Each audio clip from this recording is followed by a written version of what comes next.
स्वर्गीय दिनकर पवारांपासून तर त्यांच्या वडिलांच्यापासून शिवसेनेवर प्रेम करणं हा परिवार आहे. दिनकर पवारांतर भास्कर पवारांतर दोन्ही त्यांची बांधवानंतर श्याम आणि आता म्हणून देखील वेगळा मनसोबत त्या ठिकाणी काम आणि दिसून काम करतो.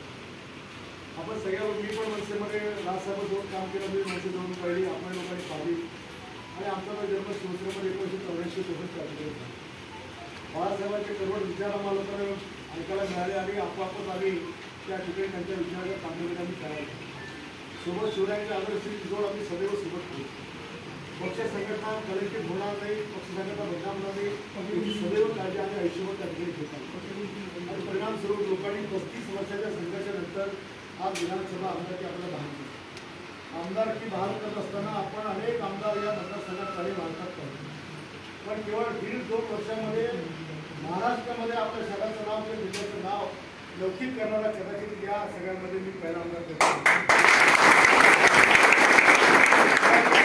बाहेर कुठेही फिरायला गेलो तर आपण ते सांगत आम्ही बुलढाण्याच्या हे जिजाऊचा जिल्हा आहे, जिजाऊचं बाहेर घर आहे, ते म्हणायचे कुठे आहे, नागपूर जवळ का, जळगाव जवळ का, आपल्या बुलढाणा कोणी ओळखत नव्हते.